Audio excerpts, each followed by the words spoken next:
Hai semuanya, sahabat peneliti, kembali ketemu dengan saya Sihar Tambun dari NV Consultant Indonesia di channel kesayangan kita Haris Edutainment.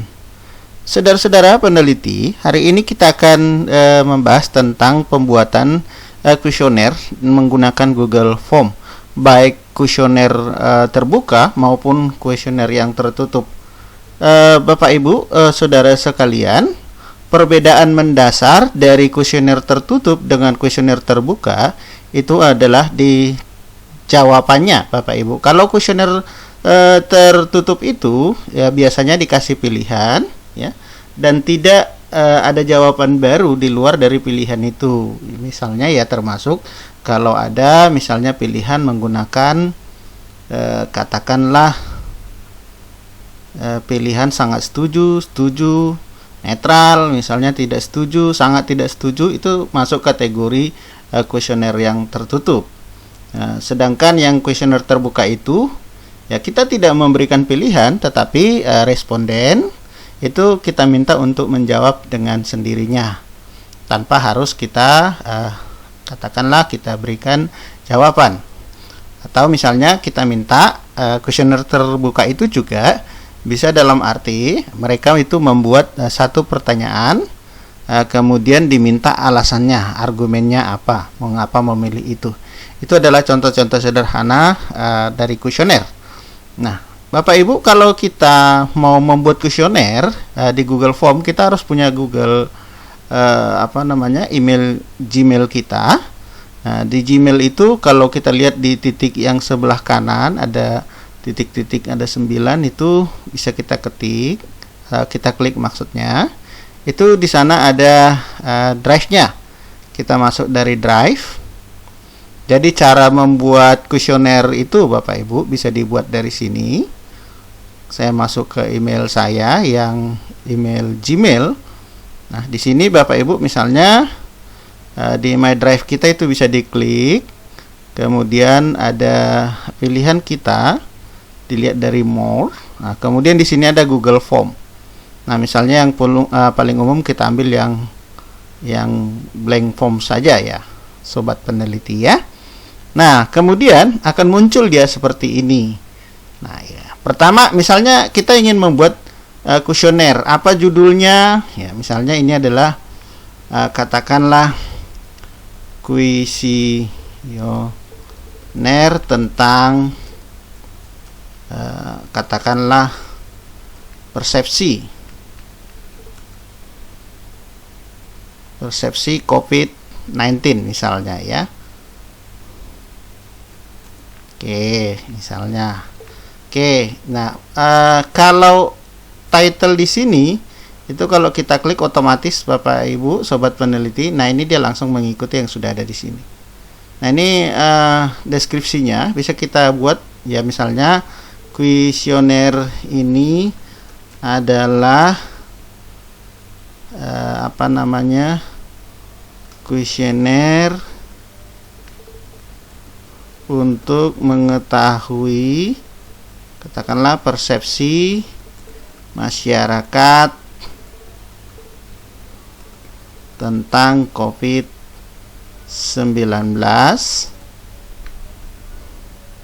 dan seterusnya, misalnya seperti itu ya Bapak Ibu ya. Nah, kemudian kalau saya klik di bawah sini dia mulai muncul, ada pilihannya Bapak Ibu. Nah, biasanya kalau menggunakan Google Form, kita sangat penting mendapatkan email dari responden kita. Itu kita setting dulu dari sini, ada settingan. Kita klik. Nah, di sini collect email address. Nah, ini kemudian saat nanti responden itu mengisi kuesioner, apakah dia akan menerima salinan dari kuesioner yang dia isi? Itu ada pilihan di sini ya. Kalau kita klik yang di bawah yang always, maka semua responden otomatis menerima. Kalau kita klik yang if respondent request it, nah berarti ya kalau dia yes kan nanti dia ingin menerima salinan baru dia terima. Jika tidak ya tidak usah gitu ya. Nah, ini adalah kalau kita mengkolek email. Saya sarankan Bapak Ibu kalau misalnya kita membuat kuesioner penelitian, baik itu untuk skripsi, tesis maupun disertasi, itu sebaiknya mendapatkan email dari responden, sehingga kita bisa bertanya ulang atau mengkonfirmasi atau ya mengirim informasi bisa melalui email ini. Nah, kemudian setting yang lain di sini Bapak Ibu, ini apakah dari satu handphone misalnya, ini kalau kita klik nanti berarti dari satu PC atau dari satu handphone itu hanya boleh atau dari satu email ya, hanya boleh satu responden yang bisa mengisi kuesioner kita. Nah, tetapi kalau ini tidak kita klik Bapak Ibu sobat peneliti, maka melalui handphone yang sama, melalui email yang melalui handphone yang sama atau PC yang sama itu bisa mendaftarkan beberapa orang. Nah, katakanlah saya lebih sering membuat ini terbatas supaya tidak ada yang mendaftar 2 kali. Nah, kemudian kalau setelah dia submit masih bisa berubah nggak, diedit nggak, misalnya dia salah ketik nama dan lain sebagainya, ini tergantung kita ya Bapak Ibu. Misalnya saya pilih ajalah salah satu ya. Nah, kemudian yang terakhir kalau dibutuhkan silakan, kalau summary-nya misalnya chatnya ini mau dilihat oleh para responden. Nah, ini kita save saudara-saudara sobat peneliti. Oke, maka di sini emailnya akan otomatis ya, otomatis. Nah, nanti ini tanpa kita buat, jadi siapapun yang membuka ini nanti dengan menggunakan WhatsApp, dengan menggunakan email, pokoknya menerima link dari kuesioner kita itu, maka nanti akan terbaca emailnya secara otomatis. Oke, yang paling umum pertama kita buat itu adalah nama lengkap. Kita ingin tahu nama lengkap jika dibutuhkan ya. Nah, kalau era COVID-19 ini ya paling sering itu melakukan webinar. Biasanya kita membutuhkan informasi nama lengkap beserta gelar misalnya. Bisa ya, sobat peneliti, dan gelar misalnya. Nah, untuk kategori nama lengkap dan gelar ini, mungkin yang kita pilih di sini ya paling yang jawaban pendek saja, jawaban singkat saja. Ya. Nah, kemudian hal-hal yang seperti ini perlu kita setting, sobat peneliti. Ini diwajibkan saja kita tarik ya, required-nya ini ke sebelah kanan. Jadi ini wajib harus diisi. Nanti ini tanda bintang ya. Jadi wajib diisi sehingga peneliti tidak boleh kalau ini dikosongkan, nggak bisa dia submit nanti. Ya. Kemudian ini bisa kita buat di copy ke bawah. Misalnya, oke. Nah, tadi kita menggunakan jawaban yang singkat saja dia buat. Ya, misalnya ini kita mau bertanya tentang sesuatu lah. Nah, kalau mengenai data-data silakan ya, mau minta nomor WA itu mungkin cukup dengan jawaban-jawaban singkat yang disediakan ya. Atau misalnya alamat institusi, kantor, dari mana dan lain sebagainya ya, itu boleh. Nah, sekarang misalnya kita buat kuesioner tertutup misalnya ya. Misalnya ini contoh saja. Anda setuju misalnya ya, agar setuju bahwa ini misalnya ya, bahwa masyarakat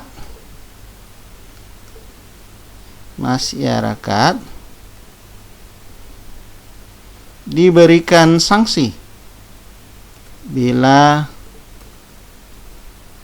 keluar rumah tidak menggunakan masker. Ini karena sangat banyak ya Bapak Ibu saudara-saudara, selama masa pandemi Covid ini banyak sekali penelitian dilakukan itu menggunakan Google Form. Nah, ini kalau misalnya kita ingin membuat pilihan-pilihan, maka ya multiple choice ini adalah termasuk kategori kuesioner yang tertutup ya. Nah, kita ini bisa pilih di sini ya, misalnya Bapak Ibu mulai dari katakanlah biasanya dari 1 itu sangat tidak setuju misalnya ya. Kemudian yang kedua itu misalnya bisa kita buat ini tidak setuju misalnya ya.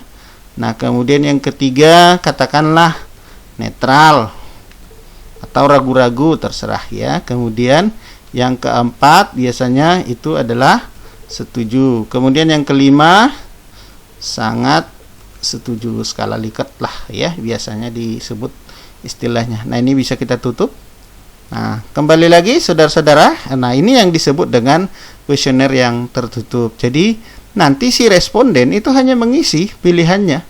Tidak ada jawaban yang lain ya. Sangat setuju, setuju dan lain sebagainya. Atau misalnya kita buat pertanyaan yang lain. Misalnya ya. Ini contoh misalnya ya. Saya copy ke bawah. Oke. Kuesioner tertutup itu misalnya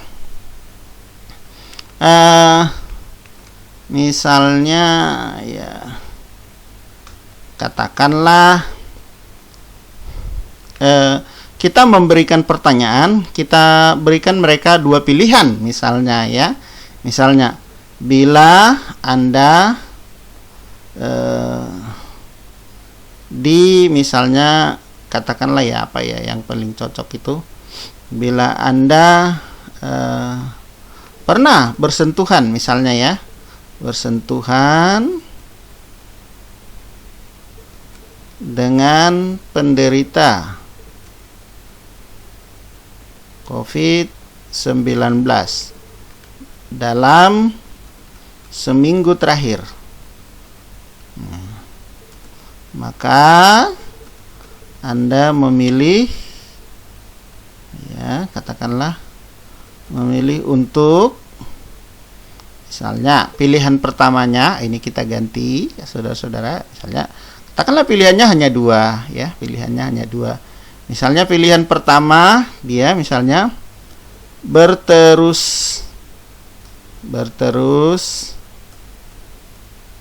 terang dan segera melakukan rapid test misalnya.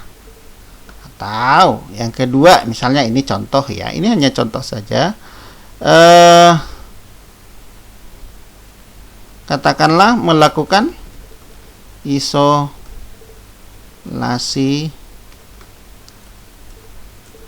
mandiri sembari menjaga kesehatan. Nah, ini contoh dari kuesioner tertutup Bapak Ibu ya. Oke, kita buat ke bawah lagi. Nah, jadi ini kategorinya karena dia tidak memberikan pilihan apapun yang selain yang sudah kita buat. Jadi itu yang disebut dengan kuesioner tertutup dan lain sebagainya ya. Nah, kalau kuesioner terbuka misalnya seperti ini ya. Jika saudara Anda yang tinggal serumah, katakanlah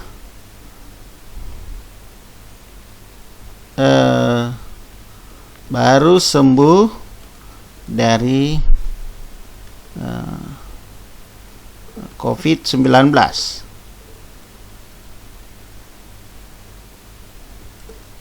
maka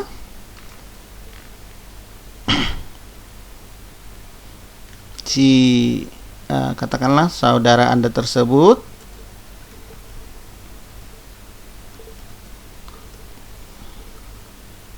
sudah boleh berinteraksi dengan semua keluarga di rumah misalnya. Ini hanya contoh ya. Lalu kita buat misalnya ini katakanlah dia buat misalnya setuju, tidak setuju. Oke, setelah kita buat seperti ini, kita copy ke bawah lagi. Nah, kita minta argumennya ya. Argumen Anda setuju, mengapa Anda setuju atau tidak setuju. Katakanlah saudara Anda tersebut berinteraksi dengan semua keluarga di rumah. Nah, ini contoh ya Bapak Ibu ya. Jadi alasannya sekarang ini. Jadi melanjutkan pertanyaan dari setuju atau tidak. Nah, kalau dia jawab setuju, tentu di sini harus argumennya. Oke. Nah, sementara di sini ini harus kita ganti ya, Bapak Ibu sobat peneliti. Ya, misalnya kita rubah menjadi jawaban dalam bentuk paragraf. Nah, ini contohnya sudah merupakan kuesioner yang terbuka. Jadi dia minta setuju atau tidak setujunya, lalu alasannya kenapa. Bisa seperti itu ya. Nah, yang terakhir misalnya contoh terakhir, ya kita nggak usah menanyakan setuju atau tidak setujunya. Misalnya langsung kita tanya aja. Nah, ini apa saran Anda kepada misalnya ya pemerintah agar pandemi COVID-19 ini bisa diatasi. Nah, ini kalau misalnya seperti ini ya udah jawaban ini saja. Nah, ini akan bisa menggunakan jawaban yang panjang. Oke, nah seperti itu kira-kira ya. Nah, kemudian kalau ada file yang ingin diupload, bisa saja ya file yang ada misalnya contoh kalau kita membuat webinar atau apa, mereka harus bayar, bukti transfernya itu harus di upload misalnya ya. Misalnya buat di sini upload bukti misalnya ya. Ini bisa dibuat diganti menjadi misalnya file upload. Nah, jadi let's respond up to drive. Oke, continue saja. Jadi nanti dia harus mengupload filenya, kira-kira seperti itu. Nah, ini bisa kita atur size-nya itu berapa ya. Kalau hanya sekitar batasan 100 mah cukup dibuat 1 mega saja. Tapi kalau sampai 1000-an mungkin ya harus 10 mega ya. Jadi tergantung kita. Oke, nah sampai di situ dulu untuk cara membuat kuesioner. Nah, kemudian Bapak Ibu sobat peneliti, kita mau lihat bagaimana cara atau tampilan dari kuesioner kita jika dilihat oleh si responden. Nah, bisa dilihat di sini Bapak Ibu ya. Ini ada gambar preview seperti gambar mata, bisa diklik. Nah, kalau ini kita klik, nah inilah tampilan kuesioner kita. Nah, nanti yang penting diperhatikan Bapak Ibu, ini adalah email saya, sehingga otomatis muncul. Nanti ketika si X yang menjadi responden saya membuka link kuesioner ini, maka yang muncul logikanya adalah emailnya dia gitu. Jadi karena ini diwajibkan sehingga mereka langsung mengisi emailnya dan juga nama lengkap dan lain sebagainya. Nah, kemudian ini tampilan tadi kuesioner yang tertutup ya Bapak Ibu sobat peneliti. Nah, ini juga kuesioner yang tertutup, jadi tidak diberikan kebebasan bagi mereka untuk mengembangkan jawaban ataupun memberikan penjelasan. Nah, kemudian ini juga ya, jika saudara tinggal serumah baru sembuh dari COVID misalnya, oke. Nah, cuman ini berkelanjutan, cuman saya pisah ya. Biasanya kita pisah supaya gampang mengolahnya nanti. Jadi kita tanya setuju atau tidak, tapi kita minta argumen. Nah, ini contoh kuesioner yang terbuka juga ya. Nah, kemudian tadi yang terakhir ya kita contohkan tadi misalnya ini.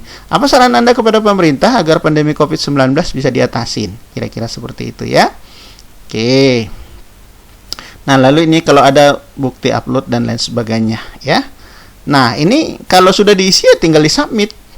Oke. Ini misalnya kita contohkan dulu ya. Misalnya saya mau mengisi nah, kemudian nama lengkapnya misalnya adalah Sihar Tambun. Kemudian saya jawab misalnya Anda setuju bahwa masyarakat diberikan ini, misalnya saya jawab setuju. Oke, kemudian bila Anda pernah bersentuhan dengan penderita COVID-19, Anda pilih apa? Berterus terang misalnya ya. Kemudian jika Anda tinggal serumah, maka saudara tersebut ya setuju misalnya ya. Ini contoh saja, saya klik setuju. Nah, kemudian ini saya sebagai responden ya. Argumen Anda mengapa Anda setuju atau Anda tidak setuju ya. Misalnya ya karena sudah dinyatakan sembuh dan bebas dari COVID-19. Hal ini berarti tidak akan ada penularan.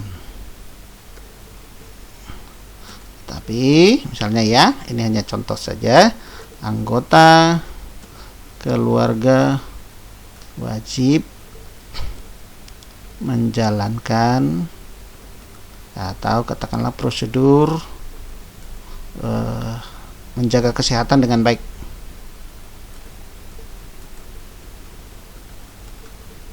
Nah, ini hanya contoh ya Bapak Ibu. Apa saran Anda kepada pemerintah agar pandemi COVID-19 bisa diatasin? Saran itu misalnya saya buat sarannya ya, agar pemeriksaan rapid test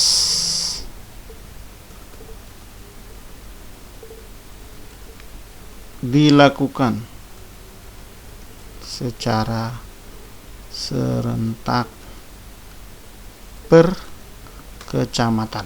Nah, ini misalnya ya. Jadi kalau di Jakarta ada berapa, Jakarta Barat misalnya ada berapa kecamatan, sekaligus dilaksanakan. Misalnya ada 20 kecamatan sekaligus. Jadi dapat semua ininya ya. Bukti jika ada yang mau diupload ya. Misalnya apa bukti yang bisa diupload? Misalnya ini bisa saya drag ya.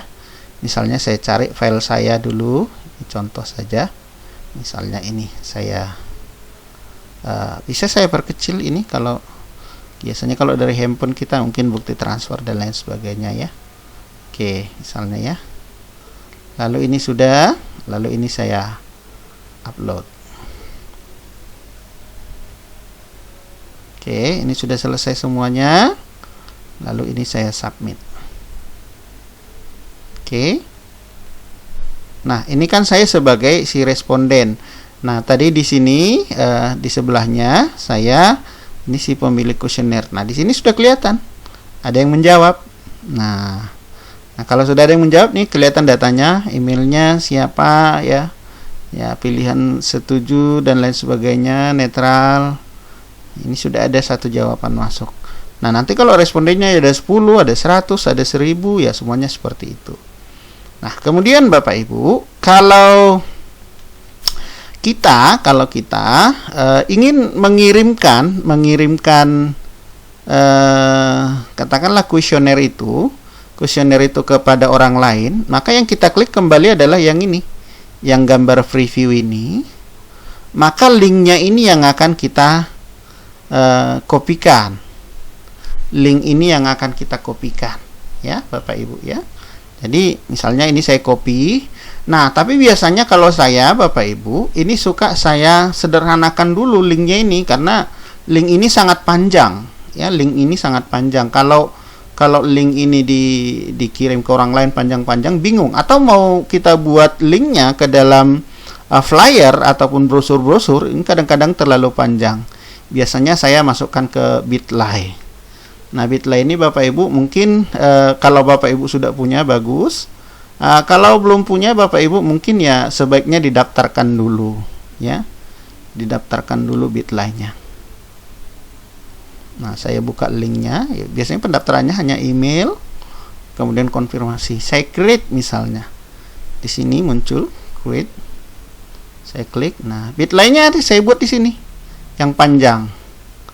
Nah, lalu dia berproses. Nah, dia kasih sekarang link yang pendek.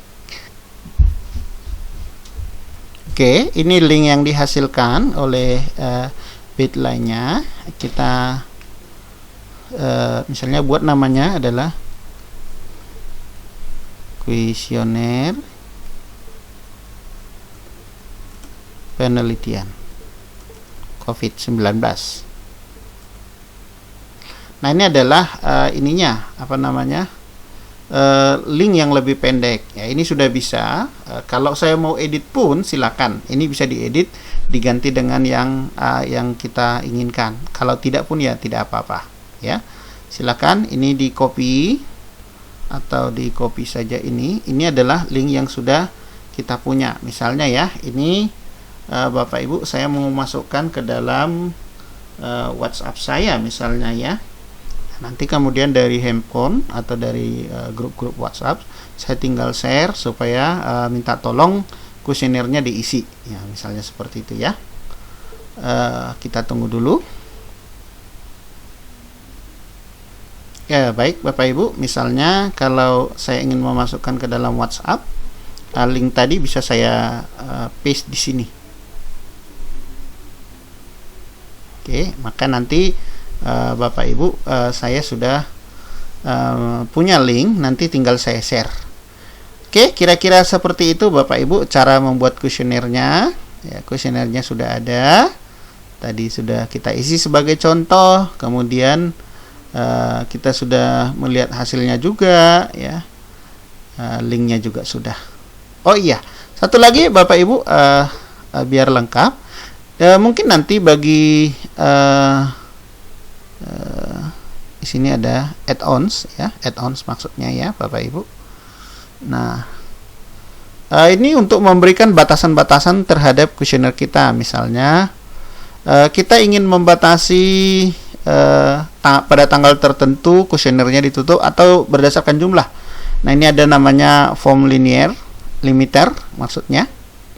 Nah, ini ada form limiter, ini yang harus kita klik. Dia akan minta install ya Bapak Ibu ya. Oke, kemudian di sini kita continue saja. Oke Bapak Ibu, tadi masih proses loading, dia menginstalnya. Kalau nanti sudah selesai dia akan muncul seperti ini. Ya, ada add-ons namanya ya. Nah, kalau add-on ini kita klik, nah dia ada form limiter di sini. Nah, kemudian kita bisa setting nanti ya. Ini kalau kita set misalnya ya limitnya ya. Jadi kita bisa tentukan Bapak Ibu sobat peneliti, ini akan berhenti di mana ya. Misalnya bisa berdasarkan tanggal berapa jam, misalnya pukul 19 misalnya lewat 30, ini bisa disetting ya. Nah, kemudian ini bisa kita klik agar kita mendapatkan notifikasi kalau misalnya sudah ditutup. Nah, selain berdasarkan tanggal penutupannya, bisa juga berdasarkan jumlah responden. Misalnya ya kita batasin sampai dengan berapa orang pesertanya ya. Kalau respondennya sudah 100, dia akan otomatis tutup. Oke, kira-kira seperti itu ya Bapak Ibu, sobat peneliti semuanya. Demikian sedikit gambaran tentang cara membuat kuesionernya, juga cara melihatnya ya Bapak Ibu. Kuesioner ini sudah kita buat. Mudah-mudahan Bapak Ibu kalau membuat kuesioner sendiri bisa berjalan dengan baik. Baik Bapak Ibu, sampai di sini pertemuan kita. Semoga sukses selalu. Semangat untuk meneliti. Jangan lupa like, comment, share, and subscribe channel kita Harris Edutainment. Semangat!